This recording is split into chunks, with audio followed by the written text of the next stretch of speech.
Bienvenidos, Ushamdi, and welcome CMIT 454, Section 6380 and 6382 students for the first 8-week term of the spring 2018 semester at the University of Maryland University College. This is the CCNA Security version 2.0 course, and this afternoon's video tutorial and packet tracer activity is going to be on packet tracer 2.6.1.3, our first packet tracer activity for the semester. Now, just to make sure that we're clear on a few things, remember the CCNA security book that you see here, the official certification guide, this book is not required, but it is highly recommended. I would highly recommend that if you're going to be taking the CCNA exam, that you get this text and that you're able to work through the text without any issues at all. The text over here on the right, or the course booklet, which is the CCNA Security version 2 booklet. Now, we have access to the entire course online, so there's no need and no requirement for any textbook for this course. However, if you like a physical text, that is the book that you would want to get, or the course booklet that you would want to get. All right, so let's jump into activity 2.6.1.3, where we're going to be taking a look at OSPFv2 authentication for OSPF adjacencies. We're going to be talking about NTP, or the Network Time Protocol, as well as Syslog and some SSH configuration. Now, if you're new to Packet Tracer, you typically are presented with an addressing table, and we see that up here in the upper right-hand corner. We then get our objectives listed out. In other words, what is it that this activity is going to have us do? We're going to be configuring OSPF MD5 authentication. We're going to be configuring NTP. We've got some log messages that we're going to be sending to a log server, Syslog server, and then we're going to set router 3 up to support SSH. All right, so we've got our password information here, always very important, right? So Cisco ENPA55, or ENPass is what they're trying to do there. So let's go ahead, let's talk about OSPF authentication. Now, there are multiple ways to achieve the same thing when we're talking about securing our OSPF adjacency. And the first thing that we need to talk about is we're going to be doing MD5 authentication. Now remember, this is authentication. We're going to be providing integrity, ensuring that the routers that are participating are who they say they are. This is very different from encryption. So we are not encrypting anything. When we're doing OSPFv2, which is the Open Shortest Path First Routing Protocol version 2, which is for IPv4 and IPv4 only, there is no encryption. What we'll see, and we'll take a look at this in Wireshark as well, and I'm actually going to do a supplemental video that's going to follow this one, right? It'll be its own little module that's going to walk you through all of the different approaches that you can take with OSPF, because we can do the configuration under the area, which is what it looks like they're going to have us do here, but then you can also do the configuration on a per interface basis. And I like the activity, right? It's going to start out, it's going to give us a nice, easy segue here into OSPFv2 authentication. So let's bring router 1 up. And let's give ourselves a little more space with which to work. And we'll drop this window down like that. And then let's jump onto the CLI. Excuse me. All right, so we're going to go from user exec, which is represented by that greater than sign, right? The name of the router and the greater than sign, we're in user exec mode there. To get into privilege exec, we say enable or simply EN. We can abbreviate that.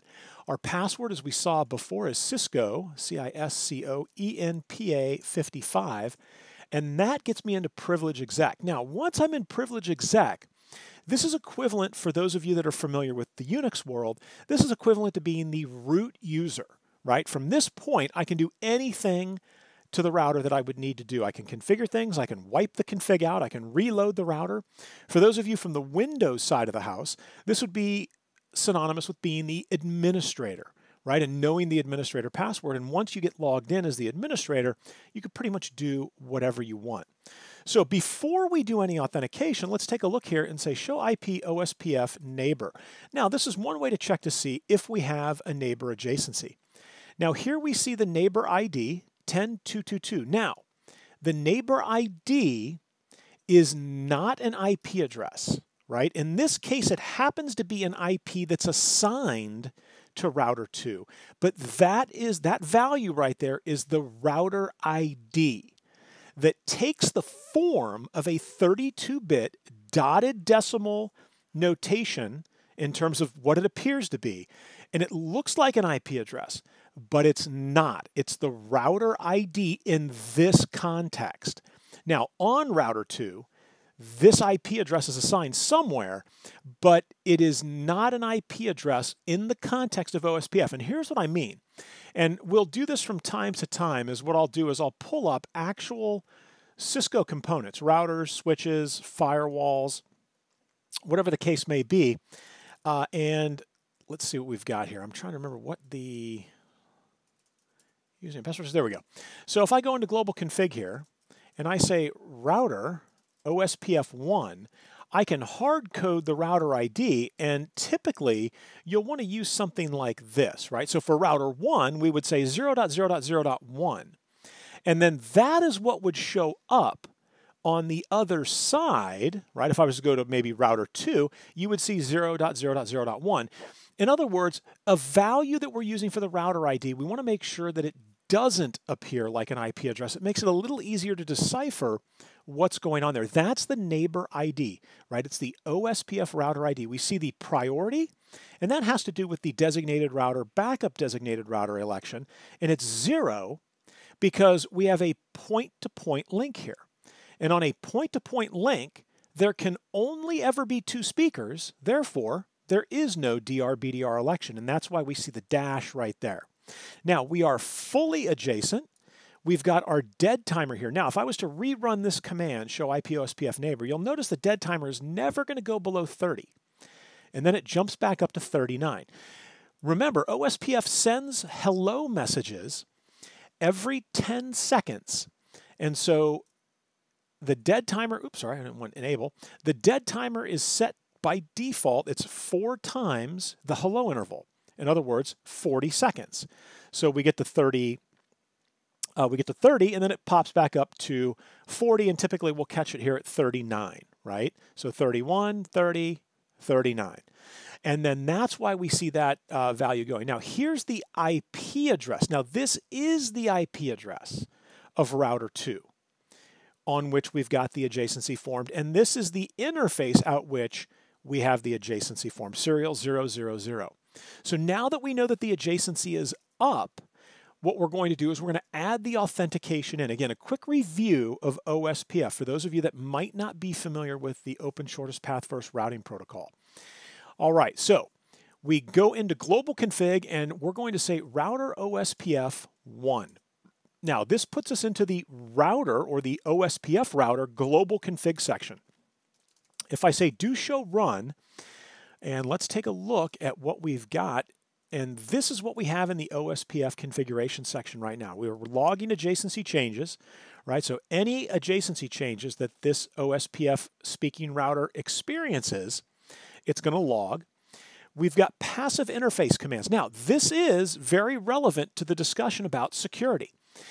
And here's why. When we talk about passive interfaces in OSPF, as well as in EIGRP and the other routing protocols, what that means is that out these interfaces, if these interfaces were to be enabled, right, or to have the OSPF process enabled on them, that they would not send hellos. So I'm going to say no hellos here, right? And that's what passive means. Now, one of the questions that learners ask right out of the gate is, why would you do that?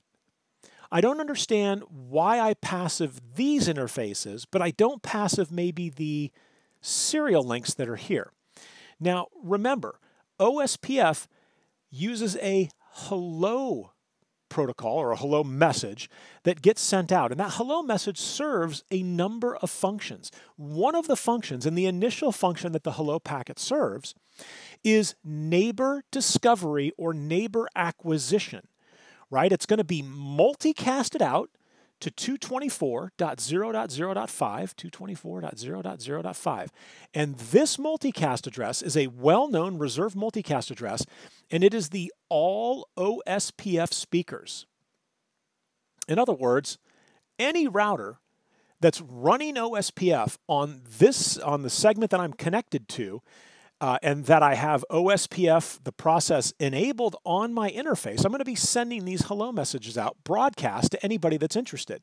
And other OSPF speakers who are running OSPF on their interfaces in that same broadcast domain are going to hear and then subsequently process these hellos. And this is how OSPF discovers, right, or acquires, right, neighbor discovery, neighbor acquisition, its neighbors. And so this becomes very important from a security perspective because anybody could listen on the wire, right, or sniff the packets that are going across the wire. So we want to make sure, and let me erase that, and we're going to go back briefly here to the main drawing and continue the conversation. So this would be one of those gigabit Ethernet interfaces. You'll notice they've passived 2 gigabit Ethernet interfaces. The only assumption we can make here is that they are planning at some point maybe to add another subnet here behind the router. And that would be gig 01, and gig 00 is already passive. And what the passive interface command does is instead of allowing OSPF on an interface on which the process is enabled, instead of allowing it to send the hellos, right, it's going to be sending hellos by default, we can basically prevent those hellos from being sent out. And the reason that we would want to do that is that there are no OSPF speakers over here, right? So if there are no neighbors on these segments, again, these are going to be server segments. Maybe this segment over here would be, you know, the second floor where you work and all of the user PCs, right? And all the user PCs are plugged in. Nobody out here is speaking OSPF. In fact, you probably have your biggest risk out here with your users if you're allowing those hellos to go and maybe a user maliciously gets Wireshark installed and starts sniffing the wire and sees the OSPF hello packets, which in the supplement that we're going to go a deep dive into the OSPF authentication for V2 as well as V3, you'll see that you can gather quite a bit of useful information, and we'll say that's a switch there. So that's why you passive the interfaces. It definitely increases your security posture from a control plane perspective. Remember, we read in chapter 1 about control plane security. And what do we find in the control plane? The routing protocols, right? So this is why passive interface is critical. We only want to enable or basically not put the passive interface restriction on the interface when we know that we're going to have other OSPF speakers. That's why you don't see the serial interfaces passived. Because these point-to-point serial interfaces right here, these are going to be running OSPF. And even though we put a passive statement in here and no hellos will be sent out on those segments, the networks that we put in with the network statement that represent that gig 00 interface and this gig 01 interface, they will still be advertised into OSPF. And so that's how we advertise the network that we're interested in advertising into OSPF. But if that network happens to be a LAN segment with no OSPF speakers, we passive those interfaces. So here are the serial connections. We wouldn't passive this. We need OSPF here, right? We need that dynamic routing protocol here.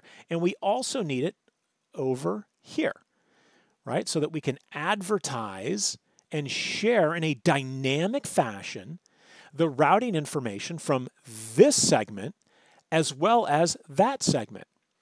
And that is all the dynamic routing protocols are doing, right? And again, you're going to see a passive interface here. Again, who speaks OSPF out here in this LAN segment? Exactly, nobody. So we don't want to be sending those hellos out there, right?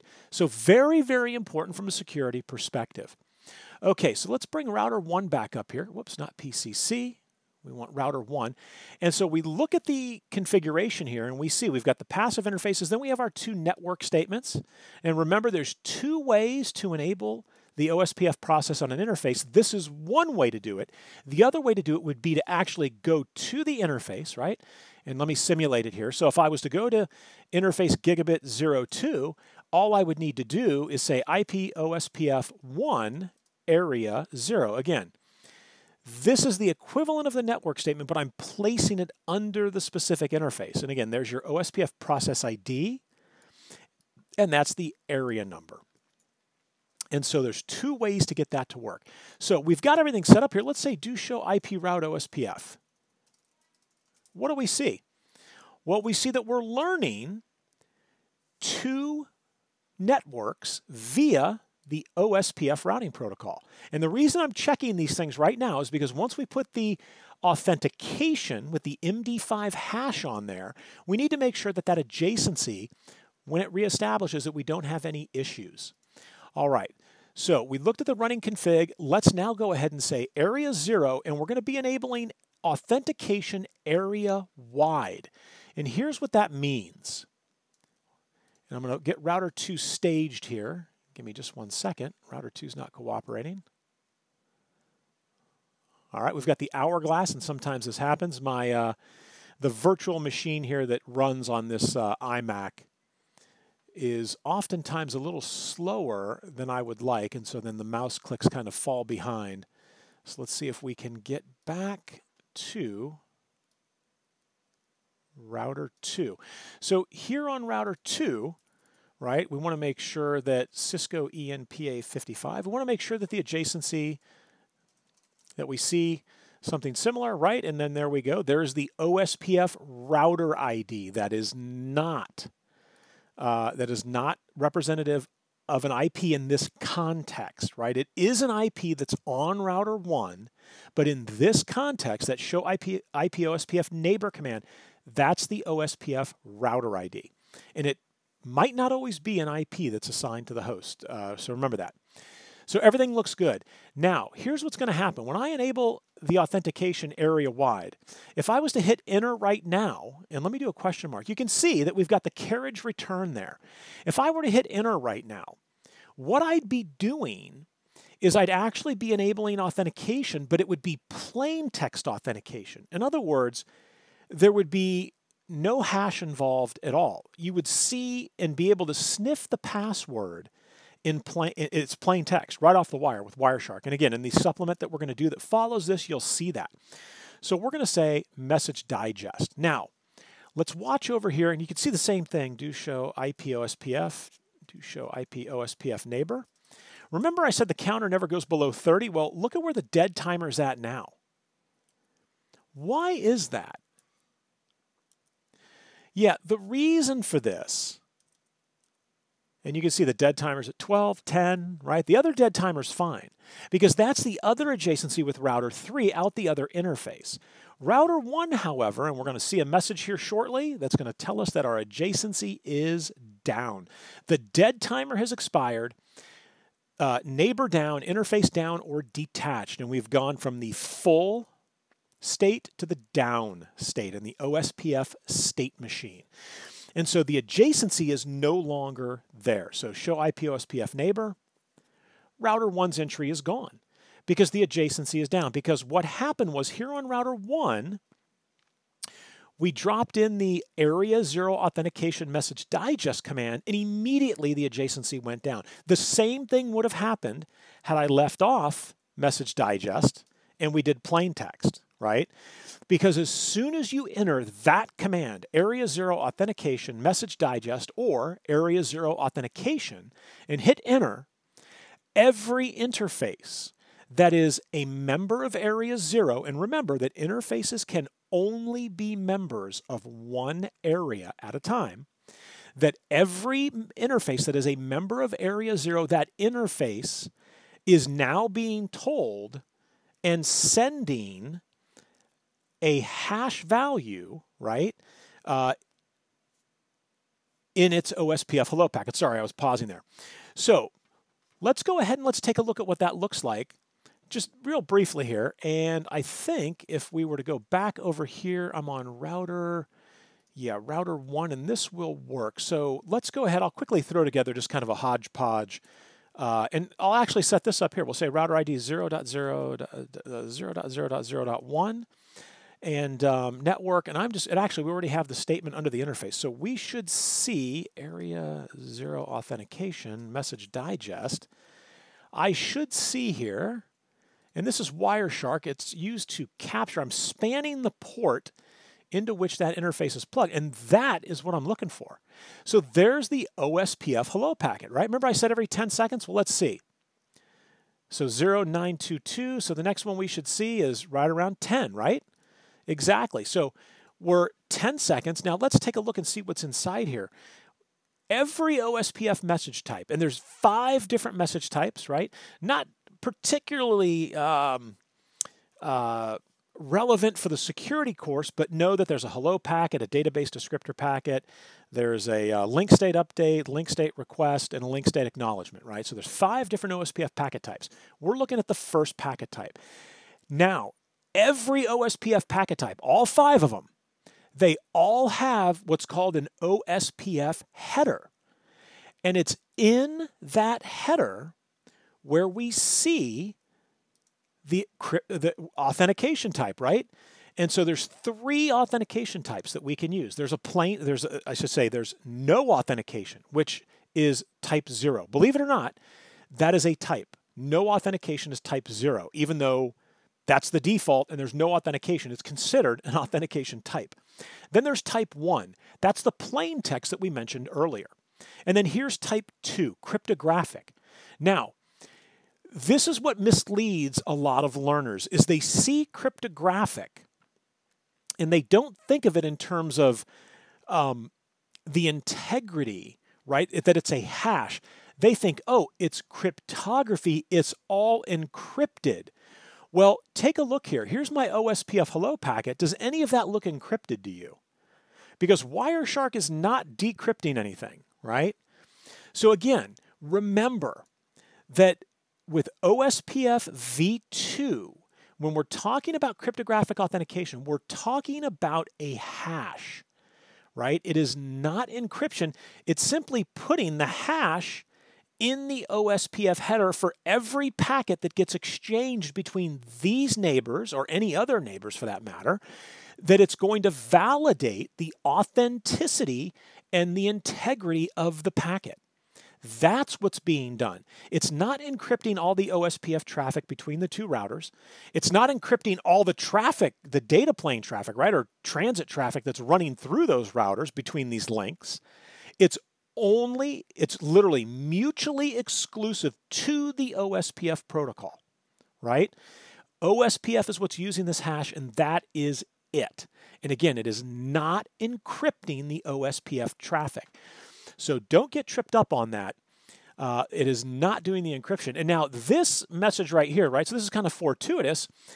We see no valid key, right? Because again, we enabled the encryption, but we didn't go under the interface and finish things up. And that's what we're being asked to do here, right? Is we want to go under the interface and put the key. We have to give the router a valid key. And this is the OSPF 2-step process, right? Is you do it under the global config or under the OSPF global router config section. Then we go under interface, serial 000, whoops, serial 00, and the zeros are free, right? So I could have even said like that. It's still going to put me in interface serial 000. So I like to call this the fortuitous failure. And you'll see this throughout the term, where maybe I make a typo, a mistake of some kind, and it maybe leads into a conversation of something else that's relevant that might help you down the road. So we're under the interface, and so we've got the command IPOSPF message digest key. And again, the key value can be anything from 1 to 255. It's arbitrary. We don't have to use key 1. I could say key 99, right? But the scoring engine is not going to like that. So they want key 1, so we'll use key 1, right?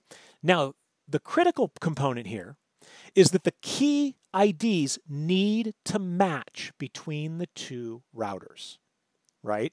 So over on router 2, on the serial interface side for router 2, I'm going to use key 1, or else you'll get a key mismatch error. So IP OSPF message digest key 1, and if I do a question mark, you can see MD5 is our only choice, right? Now, this is going to come up repeatedly over the term. MD5 is unsecure. You should not be using MD5.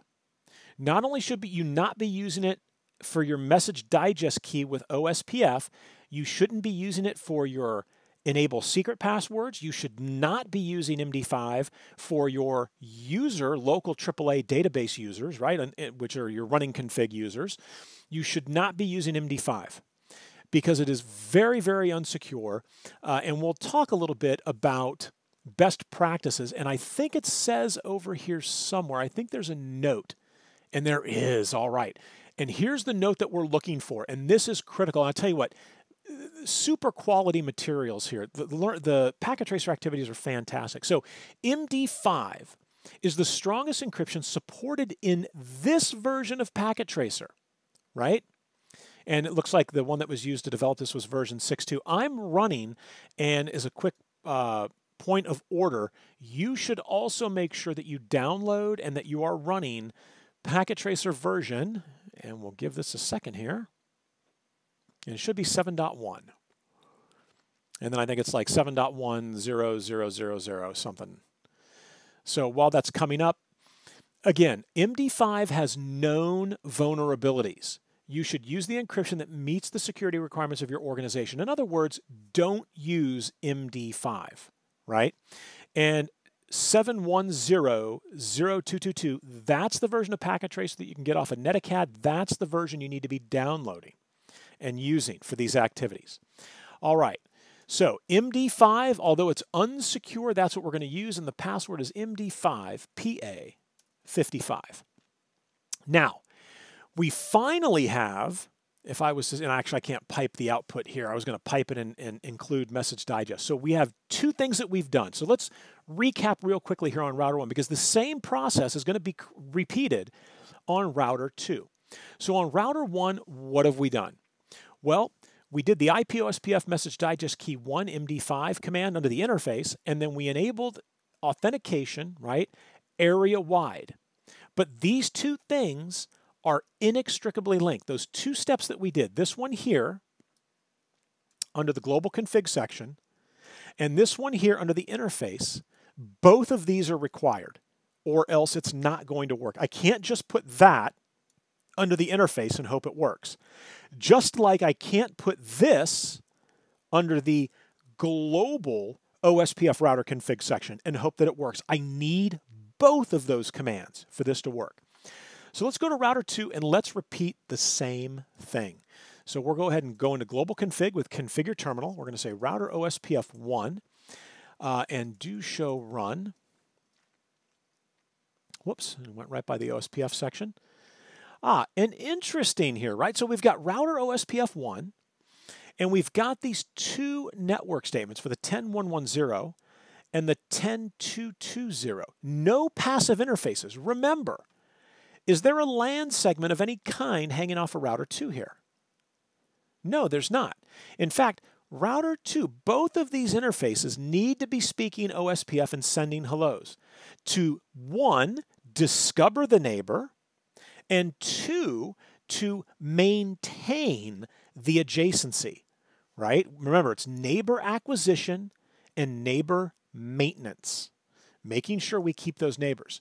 So we're under the global OSPF router config section where we're going to go ahead and say area 0, authentication, message digest. But remember, that is still not going to be enough.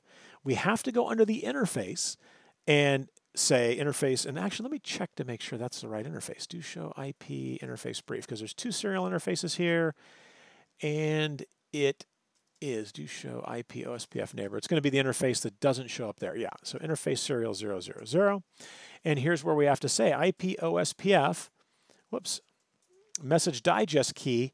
The key number needs to match, and so does the hashing algorithm. And again, our only choice here is MD5. And this again, remember, Another important point that I'm going to drill home repeatedly in these tutorials with Packet Tracer is that Packet Tracer is not the full-blown Cisco iOS. A lot of learners think that if they get Packet Tracer, they can do everything that you can do with the real Cisco iOS software.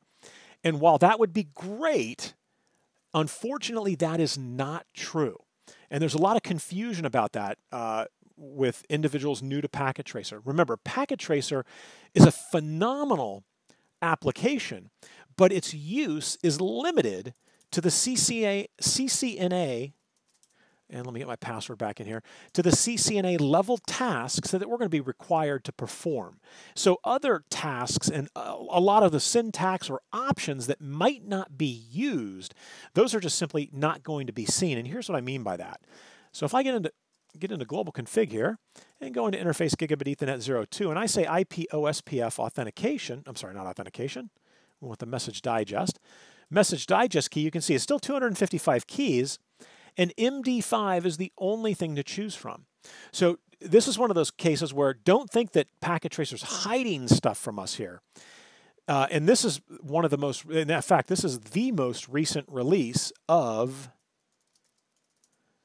Cisco's iOS code, 15.7.3, and this is a 2911 router. So for the ISRG2 15.7.3M, this is the most recent. I think there may be a maintenance, I think a 3, maybe an M1, but this is very, very recent. In other words, whoops, sorry about that.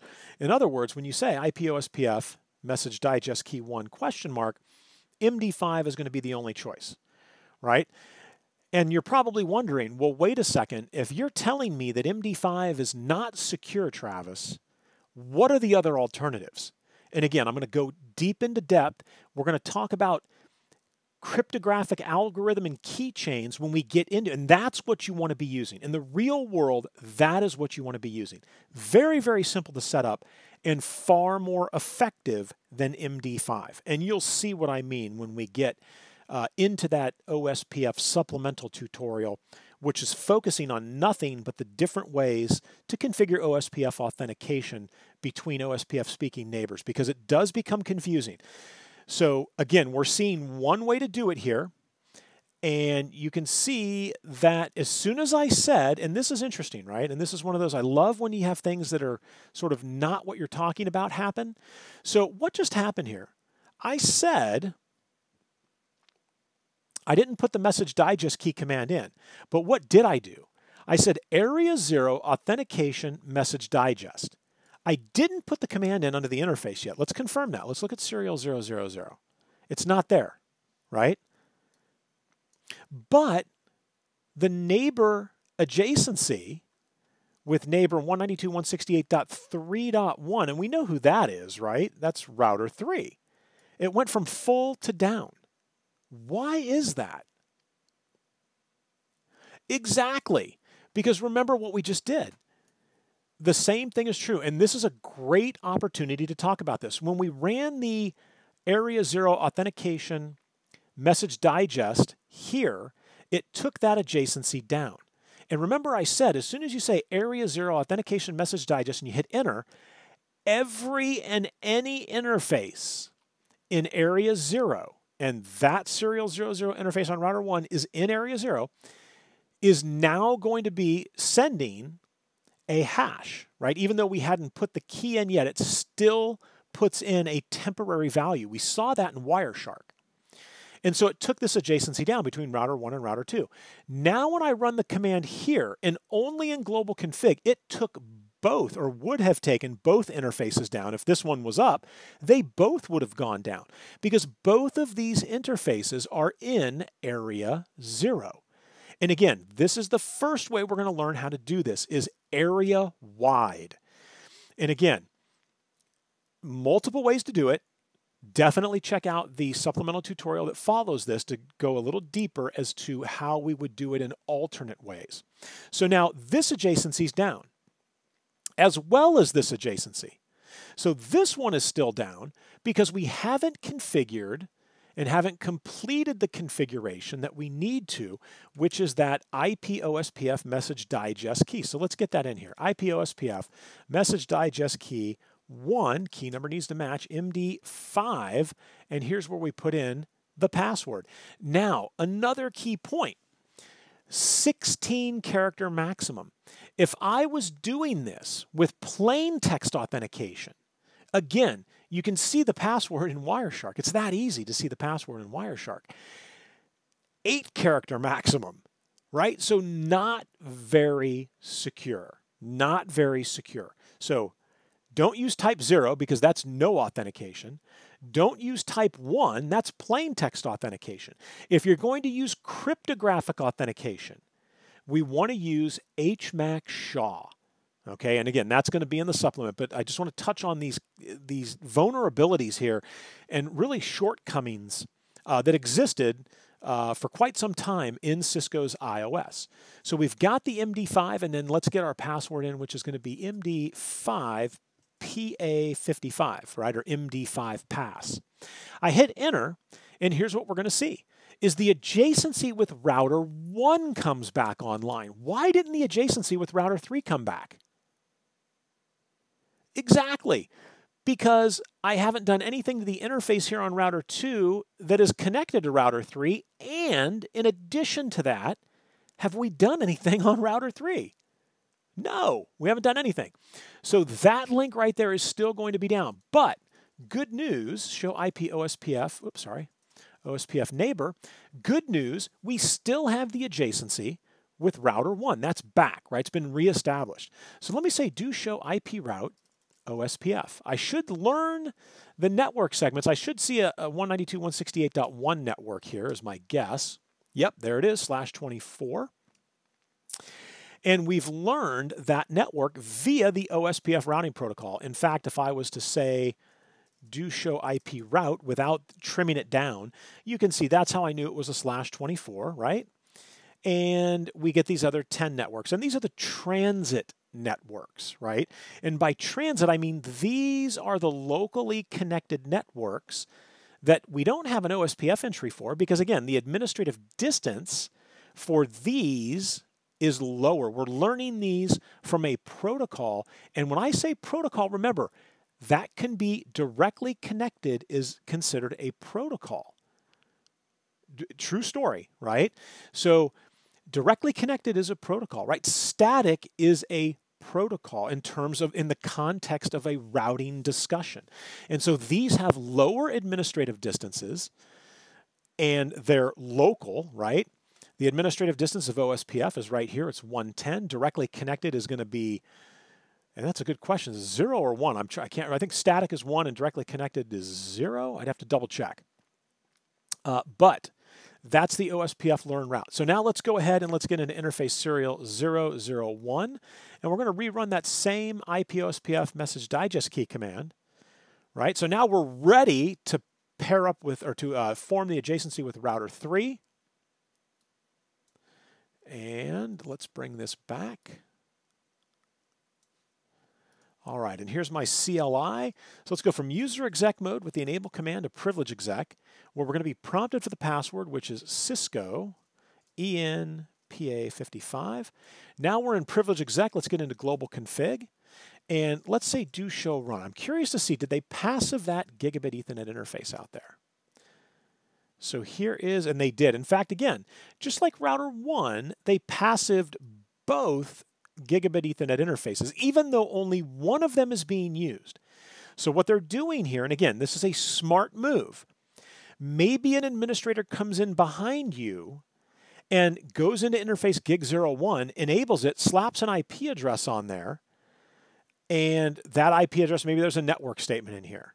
And then all of a sudden OSPF starts running, right? You don't want that. Okay, you don't want the OSPF process running on an interface trying to establish an adjacency that you don't have full control over. So that is one reason why they could have passive these, right? It's good security practice. So let's go ahead and set it up here. So router OSPF1, so area 0, authentication, message digest. Now, that's not going to be enough. Remember, this is a two-step process doing it this way. We do it under the global OSPF router config section. And what interface do show IP interface brief? And serial 001, IP OSPF, whoops, message digest key 1, MD5, and it was PASS, I believe, and we should see the adjacency come back online. And there we go. We went from loading to full. All right, so that takes care of the OSPF setup. Now, verify the MD5 authentication configurations using the command show IP OSPF interface. So, when we do show IP OSPF interface, this is going to show us the status of the adjacency. So let's say do show IP OSPF interface. And here we go, and this is what we're looking for, right? Message digest authentication enabled. Okay, and then it says here, no key configured using default key ID 0. Is that the case? Do show IP, do show IP OSPF neighbor. Did the adjacency come back up? It did. And we are using a key. We're using key 1. So let me see. This is interesting. Let's see if that shakes out the same way. Do show IP OSPF interface. And I always like to check to see. Maybe it's a packet tracer anomaly cryptographic. Yeah, so it still says no key configured using default key ID 0, right? So here we go, cryptographic authentication, but we're just using that message digest hash. Now that value, this down here will change when we create the keychain, right? So I just wanted to check to make sure we saw the same functionality on both real iOS and in Packet Tracer. Now let's move on to, we'll move on to NTP, right? Of the network time protocol. It runs over port 123. It's one of the easiest ones to remember. UDP port 123. So on PCA, let's bring PCA up here, which is right over here. We're going to go to the Services tab. We're going to go to the NTP tab. And you can see we can set up some authentication. Now, NTP is on here, and it looks like, yeah, 417, pretty close. It's got the right date, December 15th. So let's enable authentication. I'm going to slide this a bit to the left. And it wanted us to do a key of 1, and I'm looking for the password, NTPPA55. And there's our password value, right? Now, you'll notice there's no tab that I need to click save or anything like that, so I'm just going to go ahead and close that down. Now, what are we being asked to do here? We're going to configure router 1, router 2, and router 3 as NTP clients. We're going to verify the client configuration using show NTP status. Another command that's available to you is show NTP associations. And that is another very valuable command. And I usually run both of those when I'm taking a look at the NTP config. All right, so let's go ahead and set router 1 up. And it's pretty nice here, right? They're going to show us how to secure NTP, because there's a way to do it without putting the security, Cisco ENPA55. So if I wasn't securing the NTP configuration, I would literally say NTP and server, and that's it, configure NTP server, right? I could say NTP server and then put the IP address of the peer server in here. And let's see what happens. Let's do this. And you'll notice that that command, right, the NTP server command is not here. We have the authenticate and the trusted key and the authentication key, and we need those things. But more importantly, we need to identify who is our NTP server, and it's going to turn out to be 192.168.1.5. And let's get the correct IP in there, 192.168.1.5. Right, so that's my NTP server command. Now I'm curious to see, debug, can I debug NTP packets? Let's see if we see anything here in terms of debug packets. I'm not sure we're going to get much out of this. But what I was hoping for here, if I say show clock, you can see that we're pretty close to the time, but let's see if I say show NTP status, are we synchronized? Now it's interesting because the clock shows it's synchronized. Stratum 2 is how reliable, how trustworthy is the source, 1 being the most trustworthy, and I believe it's 16 being the least trustworthy. Now, this is interesting, and again, this may be a function of Packet Tracer, that as soon as we put that server command in, because you'll notice, if I go back here and look at NTP, we've got a password here. Authentication is set up. So we should not be getting that NTP information until we have entered in the rest of these commands here, right? But Packet Tracer may be pre-canned here to, yeah, and it's showing that it's synchronized. It might be pre-canned, so, but we'll play along because we're going to be doing this on the other router. So NTP authenticate, right? Authenticate. Oh, that's right. It's got to spell it out. Authenticate, and then NTP trusted key is 1, and NTP authentication key, and these are the values that we used on our NTP server. Now, oops, sorry about that, and the password was NTP PA55. Now, let me see here, authentication key 1, left out the MD5. I apologize, NTP PA55. There we go, much better. So do show run. And the NTP config is typically toward the very bottom of your running config. And so here we can see we've got the NTP server set up, and you'll notice it says key 0 here. And we've got the trusted key 1, the authenticate command, and the authentication key. So we need the authentication key, and you can see we've got type 7 encryption, which is the weakest of all. That can be cut and pasted into thousands of websites online, and you can get the value, right? It'll unhash that for you right away. We've got the NTP authenticate, the trusted key, and the server command. All right, now let's repeat, right? So it's kind of wash, rinse, and repeat here on router 2. And let's first say on router 2, show clock. Let's see what time it thinks. And actually, I apologize. There's one more thing. Yeah, periodically update. I just remember this. Periodically update the hardware clock with the time learned from NTP. And this is a good practice, right? So on platforms, and this is pretty much all Cisco routing platforms today, you want to do, and it's NTP, no, it's calendar. Oh, give me a second here. I'm drawing a complete blank on NTP update calendar on the command. NTP update calendar, there's NTP update calendar. That's the command that is going to synchronize every so often the hardware clock on this router with that NTP server. So I want to make sure we do that. So now this is a great use case here, right? So here's router 2. Now, is router 2 even remotely close to the correct time? No. It is not March 1st, 1993, and it's not, I guess, 052. So that is not the time, right? So that's clearly something's wrong here. So we want to sync it up. Now, let's check. Can I ping my NTP server 192.168.1.5? I've got connectivity, so this should work like a champ. So I'm going to say NTP server 192.168.1.5. And I'm also curious, let's see, do show NTP status. Does it automatically sync? Yeah, it synchronizes right away, even though that time source has an authentication key configured. So we'll say NTP authenticate, NTP authenticate. I keep spelling that wrong. NTP trusted key 1, NTP authentication key is MD5, I'm sorry, is 1 MD5 NTP PA55. So do show NTP status.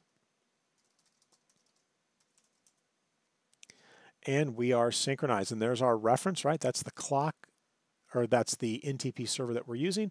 So we'll come over to router 3 and do much the same thing. Do show clock. And actually, I did forget to say NTP update calendar. All right. So we'll start with that actually. NTP update calendar. NTP server 192.168.1.5. NTP authenticate. Spell that right. I did. NTP trusted key 1. NTP authentication key 1 MD5 NTP PA55. Show NTP status. And we are synchronized. All right. So we're cruising right along. The NTP component is done. Okay, router timestamps. All right, so we're going to configure logging and configure routers to log messages to the Syslog server. I'm reading through here real quickly. All right, so we'll start with router 1. We'll just deal with these in the order that they numerically appear. So you can see NTP. All right, so we transmitted a packet and we received a packet. So we did get some information from that NTP debug. So that's always nice. So do show logging, right? And this is going to show me what logging is set up, right? So Syslog logging is enabled. No active message discriminators. Now, console logging. The level is debugging. Now, remember, when we talk about logging levels, there's sort of this hierarchy of the logging levels, and it starts at 0. And this is the most dire, right? The most critical situation that you can be in. And then 2, 3, 4, 5, 6, and 7. Now, 7 is debugging. So by default, when you're on the console, you're going to get debugging level messages and all messages that are numerically lower than that number. So right here, level 6 is, and actually let's do notification. Whoops, didn't come out too well. We'll do warning. And this is informational here, level 6, informational. I'll just put info for informational.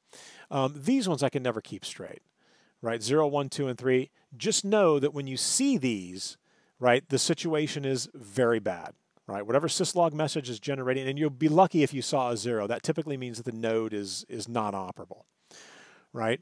So 4 is warning, 5 is notification, 6 is info, and 7 is debugging. And these are typically the ones that you're going to be working with when you're talking about setting the logging on the console. So if I set it to log severity level 5, I would get level 5, 4, 3, 2, 1, and 0. But I would not get 6 and 7. So in other words, whatever syslog severity level you choose, you're going to get the messages for that level and all more critical, right, i.e. numerically lower syslog facilities, okay? So keep that in mind. So what I do on the routers I deploy is I like the informational, right, because I want to get 6, 5, 4, 3, 2, 1, and 0. I want to get as much information as I can, get that log to the syslog. I know a lot of admins I've worked with in the past like to set it at notification, that they're not interested in the informational. I'm definitely interested in the informational because the more information I have, the better a decision or maybe the information that I'm looking at in terms of trying to come up with analyzing maybe why something occurred or maybe we had an outage. I want as much information as I can get. So I like to set mine to informational. So the monitor, this means when we're in on the VTY lines, right? By default, we've got debugging and then the buffer logging. And what this means is that it's going to keep it here on this local router. And so we will buffer and we see those messages that are being buffered and you can see that it's disabled. The buffered messages, that we would keep these on this local node. And what I would have the ability to do is to say show logging, and just show log is all you really need to type. And then you can see on the local node what's there. Now, what we're going to do here is we're going to be sending them over here to a syslog server. And you may be saying, well, why? You just told me that they'll be on the local node. Why do I need to send them to a syslog server? And the answer to that question is, what happens if this node gets wiped out? Right? Someone formats the flash, right? A bad actor formats your flash, erases the running config and the startup config, and then where are you at? Right? You want all those syslog commands to be logged over here to our syslog server. And there's many syslog servers that are out there on the market. SolarWinds has, I think it's Kiwi Syslog. There's a bunch of logging, and there's free ones that you can get as well, right? There's some super easy free ones that you can get and download and play around with. So these are our syslog severity levels, right? Make sure you're aware of these, and remember, it's whatever level you're logging at and numerically lower, which translates to more severe, okay? And those are the messages that you would see. So we dive back in over here, and let me see, where did we leave off? Because I think we've got to get onto that Syslog server, if I'm not mistaken. So, yeah, so let's examine the, actually, they want to say show logging, so do show logging. So let's see what we've got here. And on router 1, we've got no messages. What about over here on router 2? Do show logging. Anything going on? So we should see, and actually the buffered logging has been disabled. So how would I enable that? I could say logging buffered, and again, this isn't part of the lab, but real quickly, I could say logging buffered. I like to use 512,000. And actually before I did that, logging buffered, so they're not going to let me pick, let's put 512,000, see what happens. Do show logging. So you can pick the level at which you're going to buffer, and it's going to do it at debugging, right? So now if I were to take an interface down or the OSPF adjacency were to go down, that would get logged, right? All right, so let's get on to the Syslog server. Let's configure this guy here so that he's ready to accept the log messages that we're going to be sending. So we'll go to the Services tab and Syslog, and there's nothing here, right? And let me make sure we've got everything. So configure the routers to identify the remote host Syslog server that will receive logging messages. Show logging command and... Okay, all right, so they just want us to enable it. So let's go on to router 1. So how do we enable it? I could say logging. Now, I can put the IP address in here, right, of the host. I could say 192.168.1.6. And that's all I would need to do to identify the host. What I want to say is logging trap, and they're only going to let me get debugging, right? Now, this is a good time to say, well, what's the real iOS look like? So, and I apologize, let me pick a different router here. Got this password set on there, it's starting to bother me. All right, so here we go. We could say logging buffered, and if I do a question mark, yeah, take a look. So we're seeing quite a bit more here than we saw in Packet Tracer, because here's where I get to say, for the locally kept log on the router, right, what kind of information do I want to gather up here? So let me say, I'm going to say logging buffered. I'll do informational, right, level 6. And you can see, I like how they put the severity level over here, the numeric value that corresponds. And what is 3? So 3 is error, 2 is critical, 1 is alert, and 0 is emergency. And believe me, you'll be lucky if you ever saw that, because if it is emergency, again, the system is unusable. So logging buffered informational, now I can pick, actually I want to pick the buffer size. Now by default, it looks like it defaults out to 4096. This is probably platform dependent, but again, I like to use 512,000. Now remember, that's 512,000 bytes of information. It's only half a meg. That is not very big in terms of memory consumption, right? Or resource consumption, but it is going to be very big in terms of the amount of messages I'm going to be able to go through if I needed to do some forensic accounting of some kind. And then I would say informational, right? I would say logging trap. Now remember, the trap, this is what I'm going to be sending, right, to my Syslog server. So I could say logging trap, and let's say I just want to get notifications for that.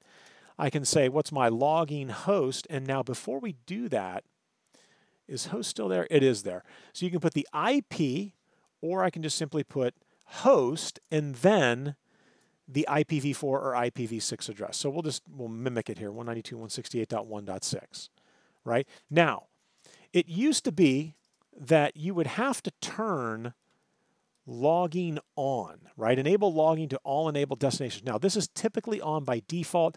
I always say logging on just to make sure, right? So again, let's transition back to our packet tracer activity. And we should see do show run.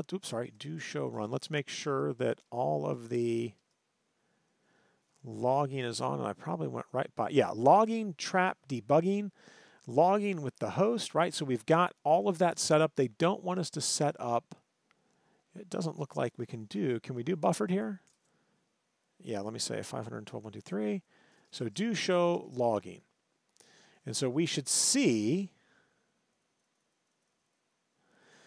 take a look. So trap, and who's it sending it to? It's logging to 192.168.1.6, UDP port 514, right? That's what the syslog facility is going to use, and my log buffer has now grown in size. So let's wash, rinse, and repeat here on router 2. So logging, trap, debugging, logging, host 192.168.1.6, and so we've got SNMP traps going out. We've got the syslog messages going to host 192.168.1.6, and let's change our logging buffered. So we'll say logging buffered, and I'll say 256, just to use a different value, right? So do show logging, or so it's funny. They want you to say do show logging, but in reality, you can say do show log, right? So here we go, right? So that's set up there. Let's come to router 3. User exec to privilege exec, Cisco ENPA55. We'll get into global config. So logging 192.168.1.6. Logging, traps, we'll say debugging was the only choice actually. And then logging, you notice there's no, oh, there is an option for on. I'm wondering, are we going to get a point for that? Curious. No, okay, so no point for that. They weren't expecting that because, again, it should be on by default. So logging buffered, we'll change that so that we keep a little more. We'll say 128,000 bytes of information. All right, now they're going to have us do something very simple here. So enter and exit global config mode. We can do that. And take a look right there. Right, so here it is, system. So that's the facility. Here's how you break down the mnemonics that you see here, right? So the first value that we see after the %sign, that is the facility. And by facility, I mean it's the process or think of it as the area of iOS that's generating this message. This is the system facility. If I was to do this, if I was to go on to, or actually we just do it right here from router 3, interface serial 001, shut. So take a look. The OSPF facility has generated a level 5 severity message, and level 5 was, an easy way to remember 5 is notification. Notification is the word for severity level 5, but notification for level 5, and then a mnemonic describing what happened, followed by a more verbose explanation as to what this message is about. So we've got an OSPF facility-generated syslog message. At this time, it is severity level 5, right? It's a notification saying, hey, adjacency change. And this is definitely something that should pique your curiosity, right? Because that is bad. You can see, if you look at the full text here, we went from a full adjacency to down. Not good. So let me bring that back up, right? So we'll bring that back up. And that should have generated some activity. So let's say do show logging. Let's get in our log. Yeah, kind of disappointing. It doesn't look like it's going to locally buffer it, but let's come over to the syslog server and bingo. Take a look there, right? So now I've been able to sort of warehouse or save off these syslog messages that have been generated here. Now, this is interesting, and I just saw this as I'm looking at these. I just saw this, and so let me go ahead and pose the question to you. When we look at these messages, right, remember, what did we do to generate these messages? I shut that interface down on router 3, right? So was it router 3 that sent the syslog messages over here to the syslog server? And again, sometimes this trips people up, right? This interface is down. When we shut that interface down, router 3 has been cut off from everybody. So you'll notice when it says host name. So it's the name, right? And it's got the IP is in here, but it's the IP, right? It's who sent this message. And take a look at who generated the OSPF adjacency change messages. The line protocol going down, who was it that was doing all of that? Yeah, 10.1.1.2. This is all router 2, right? Router 2 was doing all of this because router 2 is the only router of between 2 and 3. 2 is the only one who has reachability right now. Because when we shut that interface down on 3, that's it. 3 is done. It is off, right? So this is where we see those messages. So again, sort of very nice way to archive off the syslog messages so that if someone does get onto one of the routers and does something nefarious, that you'll still have a copy of that information. So that takes care of syslog. Now we are going to go bananas here with SSH. And yes, we're going to talk about the domain name. And another common misconception is you'll hear people tell you, oh, you can't configure SSH unless you configure the domain name. And I'm here to tell you that that is not a true statement. And we'll see why. So we're going to configure a domain name of ccnasecurity.com on router 3. We're going to configure a local user account. We're going to configure the VTY lines and erase. We're going to zeroize the key pairs and then generate some keys. Okay, cool. So let's do this on router 3. So here we are on router 3, and give us a little more real estate to work with here. So what do they want us to start with? Now, they're saying put in the domain name, right? Whoops. And that's, I would have prevented that had I said no IP domain name lookup, right? Because I typed in conft altogether, and the CLI is trying to translate that as if it was a host name. This is why you see that message. So to stop those, and I'll say Control-Shift-6 should get me out of there. To stop that from happening, you say no IP domain lookup. So now if I was to say conft altogether, it just comes up and says unknown command or computer name, unable to find that address. Because I've told the router, do not try to look domain name, don't try to resolve host names. Because that's what it thought that was. Even though it was a typo, it takes it in as if it's a host name that it's trying to get to. All right, so let's get into global config. So it wants me to configure the domain name. So let's do it. We'll go ahead and do that here. We'll say IP domain name, CCNA security.com on router 3. Now, my guess is the command that we're going to need to have the discussion is we're going to have to scoot over to the real iOS, but we'll see what happens here. So the domain name is configured. Then it says configure users for login to the SSH server. So let's configure a user account. So user SSH admin, privilege 15. Now, you would never do this. You would also never say secret. And let me tell you why. When we say secret, and let me back up just a skosh. When we say secret, we're going to be doing an MD5 hash for the password. A type 5 password is going to result from this command. Remember, MD5 is unsecure. It is vulnerable to being cracked, right? So you don't want to use MD5. And I'm going to actually, and I'll save all these commands here. When we roll over to the real iOS, I'll show you what it is you want to do, what the best practice should be.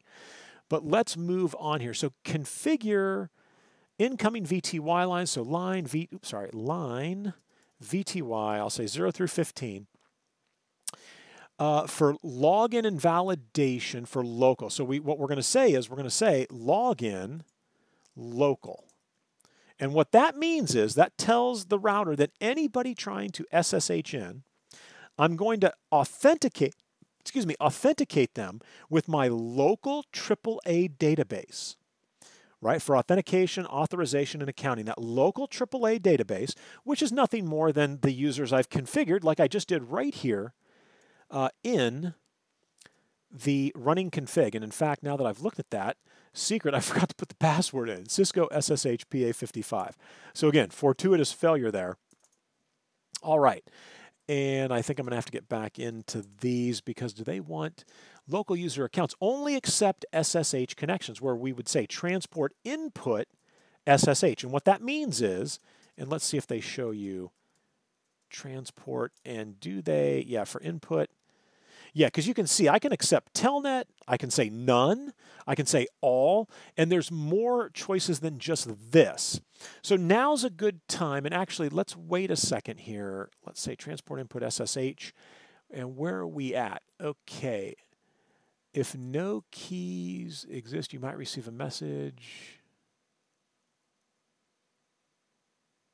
All right, so we're going to generate our crypto keys right now. So we're going to say crypto key generate RSA. Now, on Packet Tracer, you have to hit enter here. On the real iOS, you do not. I can then go on and say modulus and then put in the bit length. But here we have to hit enter and then enter the value in. And so do they 1024? All right, 1024. The default is 512. Now, another very important takeaway here. Remember, Packet Tracer is a scaled down version of Cisco iOS. And everything that we've done since we started part 4 of this activity, it's good to know how to do because you'll see a lot of these same settings in the real world because there are a lot of network administrators, engineers, again, not slighting anybody at all, but it happens, right? Where they use things that they've seen that might be a little dated. So just as important here with the key length is it has to be 768 bits or greater, or you can't run SSH version 2. Now, you're probably saying, well, why is that important? Because SSH version 1.99 or version 1, and you'll see a message when you enable the keys, and there it is right there, right? So here we go. This is very timely. And so let's go real quickly. Let's go to the Syslog server. And did we get that? NTP, okay, we didn't pick that one up. And it might be because of the way I set the logging up. But again, we didn't see it, no big deal. I was just curious. So here we go. The facility, it's the SSH facility that has generated a severity level 5. It's a notification. And here's the mnemonic that kind of gives me a little hint as to what this is going to all be about.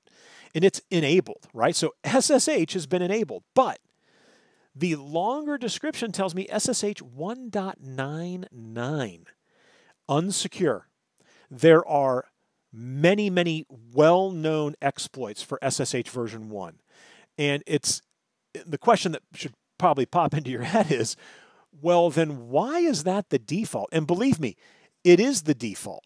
It's the default on the most recent version of, and we'll see that, the most recent version of iOS. This is still the default.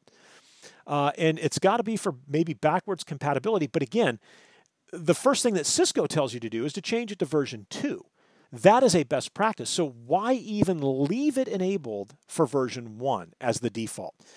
Again, I don't know the answer to that. That's a question that I'm probably going to ask at Cisco Live this year to somebody to see if I can get an answer. Why does SSH version 1 still activate as the default when the first thing that we're told to do is change it to version 2?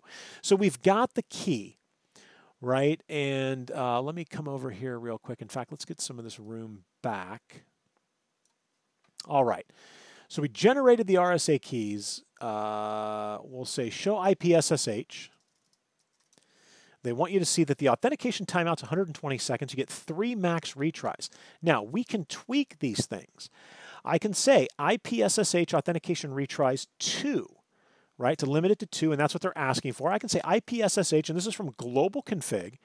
Timeout, I could set that to 90 seconds, right? And then IPSSH version 2, and again, this is a gimme. The version 2 is a gimme. You have to set it to version 2, or else you are leaving yourself wide open. And then they wanted to test. So this is a good point to stop in the packet tracer activity. You can see we're at 93% here. And you know what? I'm not sure we've got much more to do. I may have gone glazed over something. And so we may have to go back. But for right now, let's go ahead and take a look here. Let's do the same exact thing that we just did over there, but we're going to do it on a real Cisco router. In fact, I'm going to come back. I want the latest and greatest. So this router here, and I'm sorry, that's my firewall. So I think this is 5.15.6 code here. So show version. Yeah, so this is 15.6.3 code. So again, very, very recent code. So let's get into global config. And the first thing they had us do is put a domain name. And again, you typically hear that you have to have a domain name. I'm here to tell you that is not the case. And let's see why. If I say do show run include domain, do I have a domain name set? I do not. As you can see, there is no domain name set here.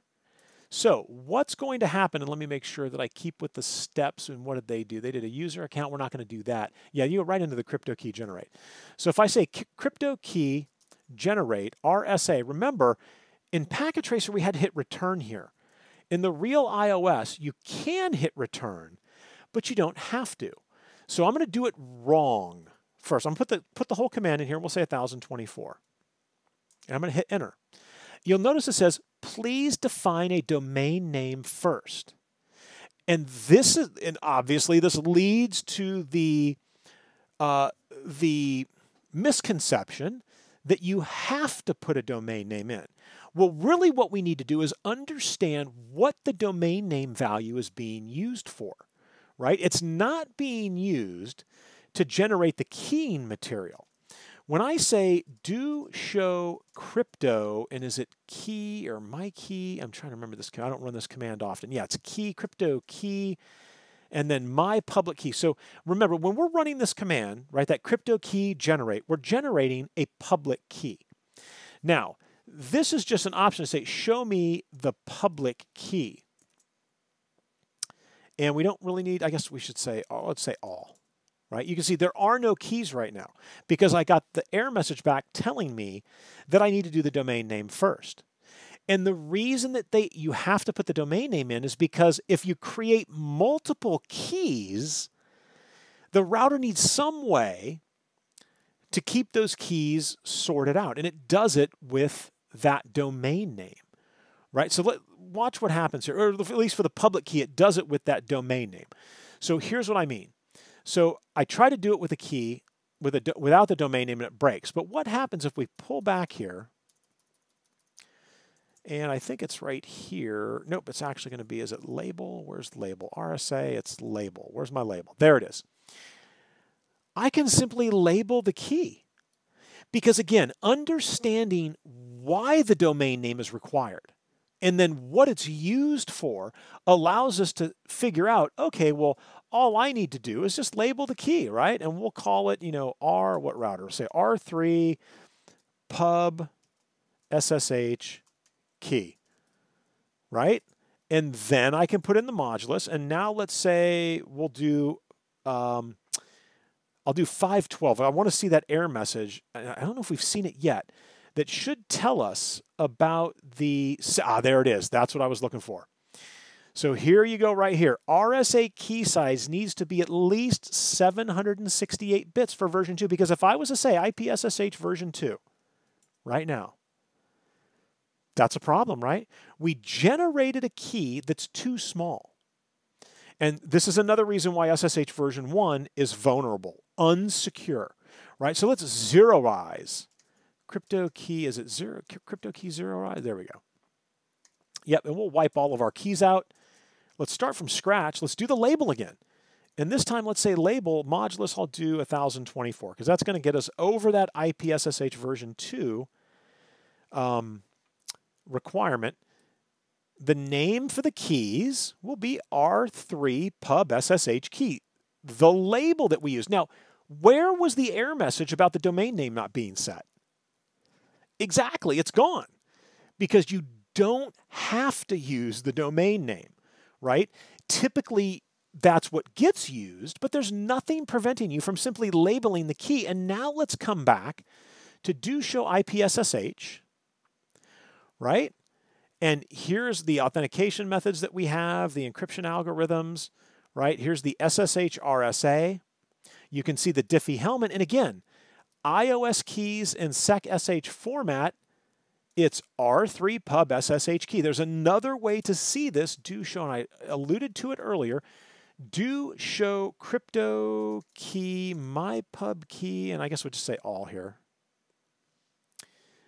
And it's the key name, right? And so here you see right here, it's using the name, right? It's using the value from the domain name if we were to do that. So let's come over here to router 13, right? And we'll put the domain name in, and here's what you'll see. So crypto key generate RSA modulus, and we'll say 1024. We have to put a domain name in. And so this is where everyone thinks, oh, you have to do the domain name, CCNA security.com, right? And then I can go ahead and run that command and say, do show crypto key, my pub key, all. And where's the domain name being used? And you can see it even grabs the host name. When you don't do the label, it grabs the host name and then appends, doesn't prepend, appends the domain name to the device host name, right? So again, key takeaway here is that you do not have to use the domain name. You can if you want, but it's not required. But let's get back to this activity because there's obviously something here. Let's do a quick check results. As I bounce back and forth, I often overlook things or forget where I'm at. Oh, the service timestamp, that's a gimme. Okay. Clearly I missed over here in the directions. It said something about setting the service facility, the timestamping facility. It's in here somewhere. It's probably by the logging. Where is the service facility? Anyway, it wants us to set on each of the routers, and this is going to probably round out the points, and we still got the debug running. And so Cisco ENPA55. So the service facility, right? I want to get more detailed information with my logs. So I can timestamp both the debugs and the log messages, right? And so you can run this, you can do it for both logging and debugging. So service timestamps log, I want to see the date time, right? I want it down to the millisecond. And those are the only options available here. Now, full disclosure, on a real Cisco router, this is typically, and I think I've got it on these routers, do show run include timestamps because I have a default sort of base config. Yeah.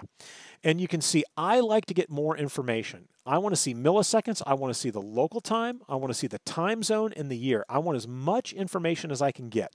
So when I deploy routers, I typically use these settings when I do my deployments. Again, Packet Tracer is going to let us do date, time, milliseconds, right? And that's fine, but you can add in additional granularity in the real iOS.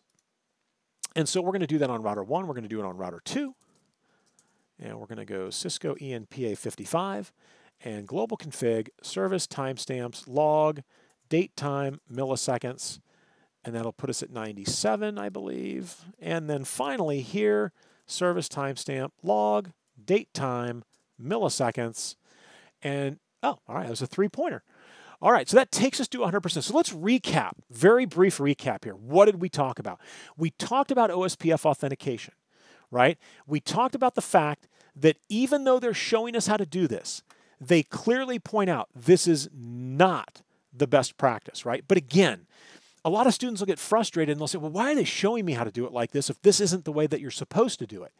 And the reason is because when you get out in the real world, you're going to see a ton of this. I guarantee it. You're going to see a ton of this. I've worked with hundreds of customers, and this is very common, where they know how to do message digest, and that's what they've got implemented, or they've just never transitioned to the HMAC SHA cryptographic algorithm, right? So again, how to secure your OSPF adjacencies. We then talked about NTP and how to secure your NTP traffic, right? With the NTP authenticate command. We talked about logging, right? The different severity levels, how to set up Syslogging, and then we looked at SSH. And again, the key takeaway on SSH, make sure you immediately transition to IPSSH version 2, right? Make sure that you understand that you don't have to use the domain name. You can label the key. Remember that the domain name value is being used for the key name, right? It's used in that key name. It takes the router host name and appends the domain name value that you put in there. And that's why that's required, right? Unless you use the label and then you're good to go. So we've got 100 out of 100 on this activity. And so this is going to wrap up Packet Tracer Activity 2.6.1.3, the inaugural Packet Tracer Activity for the first 8-week term of the spring 2018 semester. All right. Thanks so much for watching. If you're looking for a deeper dive on OSPF, that is going to be the next video. We're going to go deep dive OSPF v2. I'm going to show you the best practices, right? And we're going to look at OSPF v3, a complete rewrite of OSPF v2, where all of the authentication has now been removed, extracted from the OSPF protocol, and OSPF v3 is 100% dependent on the IPsec suite to provide authentication. And with OSPF v3, you can do encryption. Very, very major difference, right? Very, very major difference and improvement, where all of the OSPF information is being encrypted. It's no longer just a little hash in the header. Everything is encrypted. You can't see anything. And we'll look at all of that in Packet Tracer. All right, guys, welcome to the course. I wish you the best of luck this semester. Thanks for watching, and I will talk with you soon.